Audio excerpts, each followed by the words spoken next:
One day, Percy arrived at the quarry to collect some stone for his freight cars. Snow and frost lay everywhere. There was not a sound to be heard. Percy ventured further. He found Mavis, the new diesel engine, resting in the shelter of some rocks. "Cheer up, Mavis," he whistled. Mavis was still remembering the trouble she'd had with cars. "Manager says I don't listen to advice. He says I've no business jauntering down Toby's line. Toby's a fusspot." "Toby has forgotten more about freight cars than you will ever know," replied Percy. "You must put the cars where he wants them. Then you'll be a really useful engine. Now, if you'll excuse me, I have to take these stones to the harbor." Mavis liked Percy, but she still wouldn't listen to his advice. "Why shouldn't I go on Toby's line?" The siding arrangements were awkward. To put the cars where Toby wanted them, Mavis had to make several journeys. She started making a plan. "If we used the teeniest bit of Toby's line," she said to her driver, "we would save all this bother." Her driver, suspecting nothing, allowed them to go as far as the first level crossing.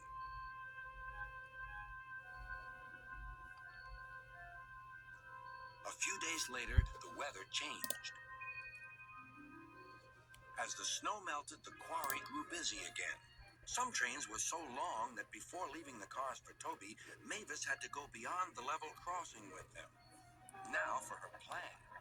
She would go further down the line without it seeming her fault. "Can you keep a secret?" she asked the freight cars. Yes, they chattered. "Will you bump me at the level crossing and tell no one I asked you?" The cars promised. But while Mavis was away, Toby arrived. He decided to shunt the cars himself. The cars decided to bump him anyway. They reached the level crossing and Toby's brakes came on.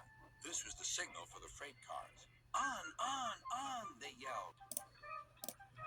Toby was away, with the cars screaming and yelling behind him. No one realized that melted snow had turned the stream ahead into a torrent, and the bridge above it was about to collapse. The rails were now like a tightrope across the thundering water. Stop, cried Toby. His driver fought for control. They came nearer and nearer to the bridge. It was all or nothing now. The driver braked hard.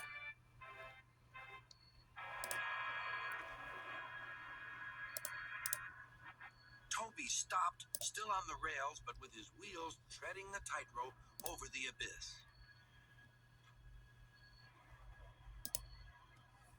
Mavis was horrified and quickly came to the rescue. Workmen anchored Toby with ropes while she pulled the freight cars away. Then she helped Toby to safety.